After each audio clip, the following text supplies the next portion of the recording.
This program was produced by and first broadcast on Radio Kidnappers, a volunteer-based community access station.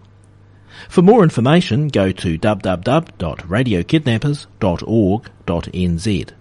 Thanks to New Zealand On Air for making this program available through funding the Access Internet Radio project.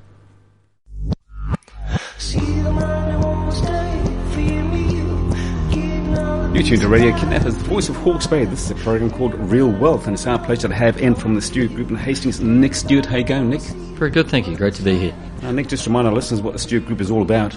Stewart Group's a financial services provider, locally owned and operated for 30 years now, and we supply financial advice to good citizens of Hawke's Bay.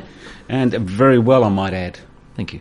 Now, we're here today. We've got two subjects. We're going to talk about our retirement and what we should be doing in our retirement, financially speaking. And one of my favourites, bricks and mortar. You can't go wrong with it, can you? Yeah, interesting. You know, The Economist put out some numbers. The Economist's a global publication. Yes. It's very well respected. And it put out some interesting numbers on house prices across the globe going back to 1980. And the flightless Kiwi bird certainly can fly. We're leading the charge with the largest house price appreciation over any other developed world nation. If it was a hit parade, we're sitting right at number one. We are indeed. Why is that? Combination of things. Many would argue that we've got a tilted playing field that allows,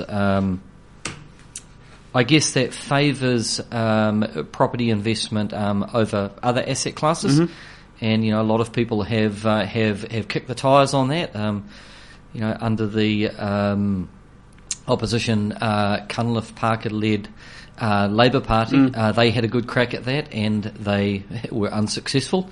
And it's now no longer part of Labour's policy to tackle housing in that way.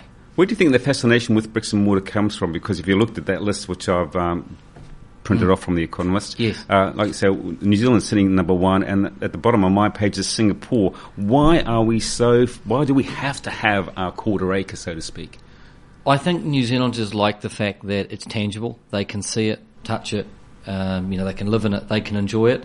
But I think over and above that, though, that the favourable tax playing field for property certainly is advantageous, and it's something that at some stage someone is going to have to tackle. Because when I look at those numbers, if you were in 1980 were to have all of the developed world countries pegged on an index of 100, so they all start out of the starting block at the same same starting point of 100. The USA today would be 450, Canada 750, Britain 1200, Australia 1400, and New Zealand 2000 on the index. Yeah. So the concerning part is that every day that goes by that we continue to just appreciate at such a great rate, and I'm talking over and above inflation or wage growth, is a day closer we are to either it plateauing or falling, one or t'other. Is this a big problem in one, the home that we own, or two, there's probably not a person out there who hasn't thought, wow, I'd love to have a few rentals? Is that what is the desire to have rentals is what's killing the market? Well, no. Well, it's really a combination of both things. It's a little bit like, if you and I were to continue to buy something off one another and continue to bid it up, the price appreciation will continue. I mean, you actually need more stock. And it's that simple. Yeah, it is. And of course, the Labour Party, they've got a plan, haven't they? They're going to get rid of all negative gearing, so that's going to really change the face of owning your rental property, isn't it? Yes, it does, but it still doesn't deal with the issue that it does come down to supply, and we need more supply. I mean, I look at this beautiful area that we live in, and we've got all these plains here. Yes, they do produce great fruit. There's no doubt about it, and great wine. But we're the second or third largest wage area in New Zealand. We kind of battle it out with Marlborough, Northlands at the bottom. And the fact is, we need cheap housing to go with to actually house the people that want to live here, to be able to help us with our export commodities. You can't do that with property prices like we have locally. No. The two things do not go together. I was going to say housing and cheap don't go together anymore, though, do they? No, bingo. You've got it, and it creates some structural problems. Yes, it so really does. What is the answer from your point of view? If you had to say, well, this is the answer, let's do this, and we'll be right. What would that answer be? Well, the fact is we need to deregulate what we're doing in terms of subdivisions and land, and we need to have cheaper dirt. I mean, New Zealand is the same size as Britain, same size as Japan, and dare I say it, they have a few more people on their islands than we do. They do indeed. Should we take a break and have a song? Why not? You're back on Radio Kidnappers, the voice of Hawke's Bay. This is A Real Wealth. We've got in the studio Nick Stewart from the Stewart Group. Just remind our listeners again, Nick, we want to come and see the Stewart Group for some financial advice. Where do we find him? What's your phone number? Sure, 204 Katamu Road, Hastings, right in the centre of town, and we're available on 878-8961. Now, while that song was playing, we were just having a bit of a chat about housing and the lack of it and how it's not affordable anymore. And we talked about foreign investment. It's nothing for someone to get on a plane, come over here from China or Britain or anywhere else where their pound or dollar bar is a lot more here. And it's relatively cheap for them to buy a house. Is that a big part of the problem, or is that just blown out of proportion, politically speaking? Well, I think politically a lot of people don't really want to address the issue, and we've seen that with the Labour Party were looking through the Auckland sales looking for Chinese sounding names, and of course we know that went down spectacularly badly, poorly. But what people didn't look at is that there is a bit of an issue, and you're seeing it in places like London, for example, which has been happening for a long period, where London became the playground of Russian billionaires. Yes. For people who are wanting to get out with their capital. Well, New Zealand and Australia are very similar with the Chinese. So what we're really saying is, well, they can come here, but they can't buy our houses. Yeah. Well, look, we don't have border controls like that, and certainly we don't have capital limitations. So if someone wants to come here with their foreign capital, they are able to buy a farm. Yeah. They can buy a beach house. That's their call. And I might suggest, Nick, if someone came in from China or the US and came to you and I and said, look, we're going to give you top dollar for your house, we'd be selling it to them, wouldn't we? Yeah, most people, it's just a question of the number. That's right. And the bigger the better. Now, the other subject we're going to talk about today is what we need to be doing to look forward to our retirement. And by that, I really do mean look forward to our retirement, because we're going to be alive for probably 20 or 30 years after we retire. So financially, Nick, what should we be doing? Well, the key to it is to get started. There's a lot of talk, and not a lot of do. Yep. And the fact is, the quicker you get started, the better it is for your long-term financial health. And a lot of people don't do that. And, it can become a little bit too late. When you're 60 and you haven't done anything, and you've got another 30 to 35 years ahead of you, but only 5 years left working. I don't know about you, but those numbers just don't stack up. You can't do enough in 5 years. Now, I know that, from your point of view, you're going to be saying that, look, the day we start work is when we should start thinking about our retirement. But I'd probably put it to you that the average guy who's got his job and he's 18 or he's 20, he's come out of university, the last thing he's thinking about, Nick, is retiring and looking after his retirement.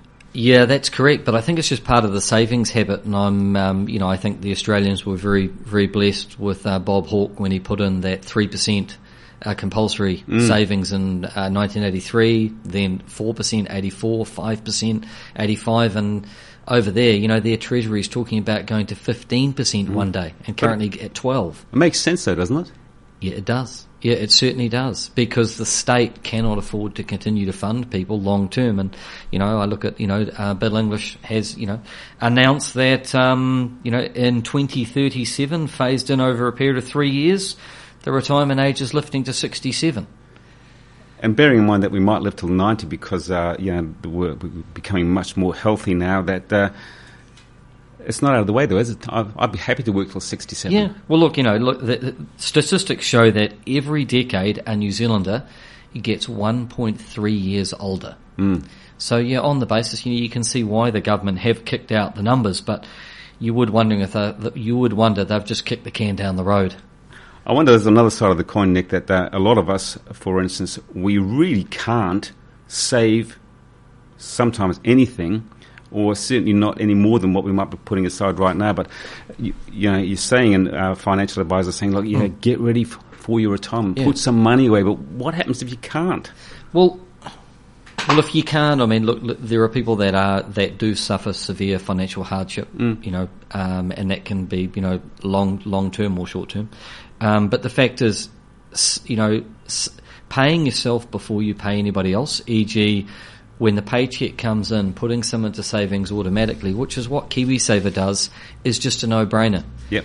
You cut your cloth, and it works. And other foreign states, such as Australia, has shown us over many decades how successful that could be. And people become accustomed to living on a little less by paying into their pension or their superannuation before they pay anything else. Here's the $64,000 question for you, Nick. Yeah.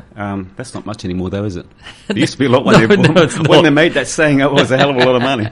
How much will I need to retire?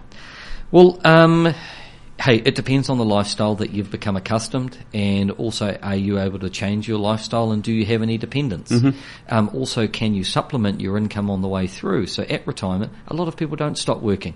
This whole notion of retirement, you stop working and it's a 35-year long weekend, it's just not the case. And people are able to pick up a part-time job. And I tell you, over and above super, if you've got a part-time job that delivers you, say, $1,000 a month, $12,000 a year tax paid, over and above superannuation, you're talking that makes a meaningful difference. So I haven't answered your question, but the fact is, it is the $64,000 question, but we're generally finding most people do struggle to live on super. That's one thing we do know. We might have mentioned it in an earlier program, but that figure they pluck out of thin air, I think it comes from, they say, look, when you retire, you're going to need $1 million. Is that scaremongering? No, that would be about right, and you would also be spending the $1 million on the way through. So in other words, if you were to say you wanted to take $50,000 a year, well, if it was in term deposits, you're not going to get a return in the hand of $50,000 a year, so your capital will start to dissipate long term. And hey, that's fine, because at the end you can't take it to the grave with you. No, you cannot look and spend it before your kids get hold of it. That's what I say. Yeah. Now, also, I mean, when we get to retirement age, I guess most of us might be in the fortunate position that we've got a freehold home.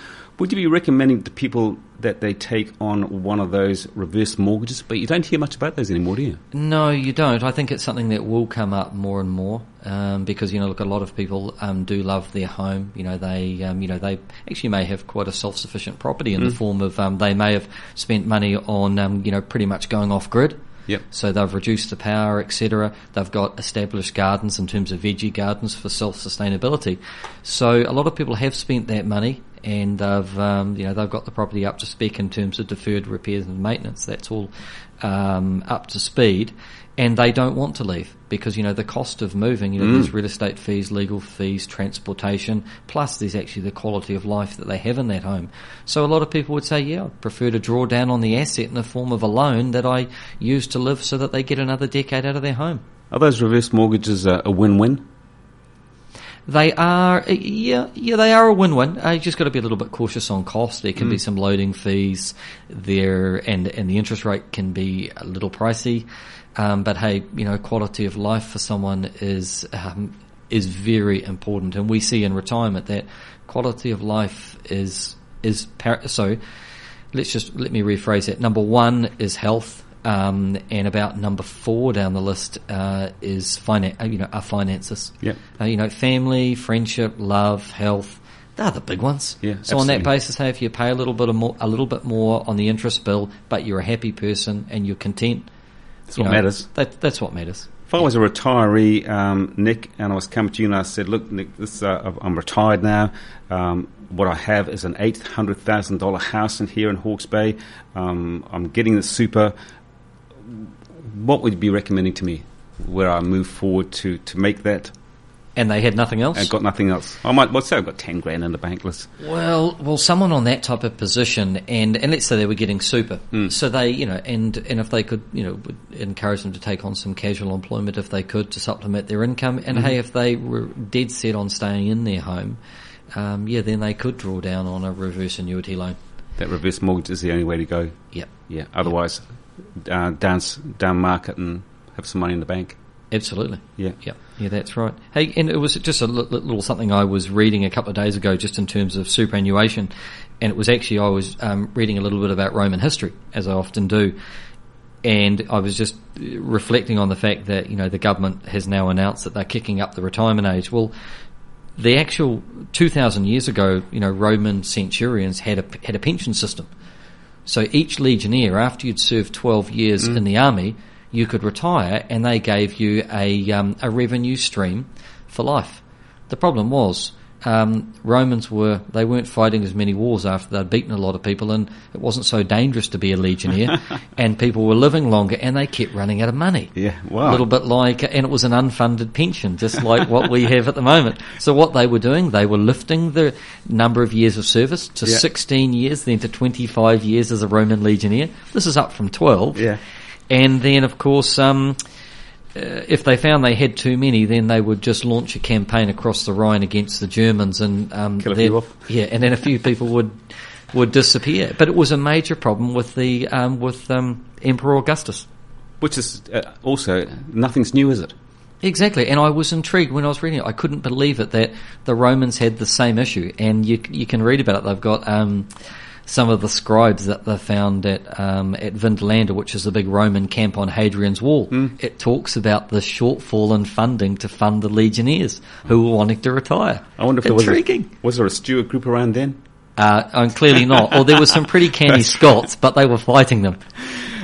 Before we come to the end of the show, before we get to the stage where we retire, paying off debt, getting rid of debt, that's the main thing, isn't it?